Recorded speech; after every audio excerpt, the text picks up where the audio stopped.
Hello friends, welcome back to my channel. ఈరోజు వంకాయ బాజీ ఎలా చేసుకోవాలో చూపిస్తాను.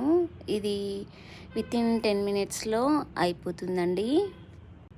ఇవి పెద్ద వంకాయలండి, మనకు సూపర్ మార్కెట్స్లో దొరుకుతాయి. మనం పుల్కా చేసే ప్యాన్ తీసుకొని స్టవ్ మీద పెట్టేసి ఈ వంకాయకి ఆయిల్ అప్లై చేసి ఇలా మనం రౌండ్గా రొటేట్ చేసుకుంటూ మగ్గించుకోవాలండి.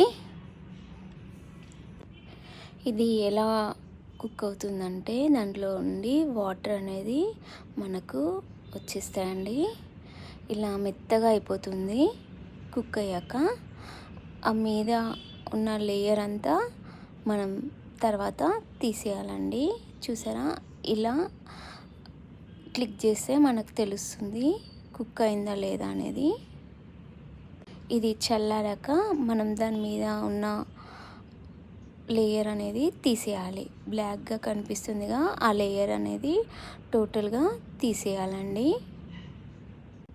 ఇది మనం చిన్న వంకాయలతో కూడా చేసుకోవచ్చు, కానీ చాలా ఎక్కువ టైం పడుతుంది, అలాగే క్వాంటిటీ కూడా ఎక్కువగా అవసరం ఉంటుందండి.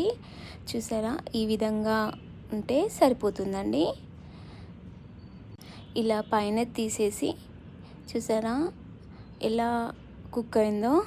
దీనికి కొద్దిగా ఎల్లిపాయలు మనం దీన్ని దంచేసుకోవాలి.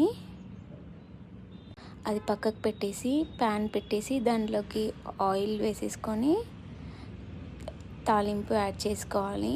ఆవాలు, జీలకర్ర, పసుపు, ఇంగువ మీ ఆప్షన్ అండి. నేనైతే హెల్త్కి మంచిదని అన్ని కర్రీస్లో యూజ్ చేస్తాను.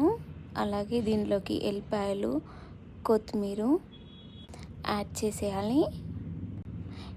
ఈ కలర్ వచ్చాక దీంట్లోకి మనం వంకాయ మగ్గించుకున్నాక అది కూడా దీంట్లోకి యాడ్ చేసేసుకోవాలి. దాన్ని బాగా మిక్స్ చేసేసి జీలకర్ర పౌడర్, ధనియా పౌడర్, అలాగే కొద్దిగా సాల్ట్, తగినట్టు రెడ్ చిల్లీ పౌడర్ యాడ్ చేసేసుకొని బాగా మిక్స్ చేసుకోవాలి. దీంట్లోకి మీకు ఇష్టమైతే ఆనియన్స్ చిన్న చిన్నగా కట్ చేసి పచ్చివి యాడ్ చేసుకోవచ్చండి. నేనైతే పిల్లలు తినరు కాబట్టి కొద్దిగా పక్కకు పెట్టేసి యాడ్ చేస్తాను. ఆనియన్స్ వేస్తే పిల్లలు తినరండి.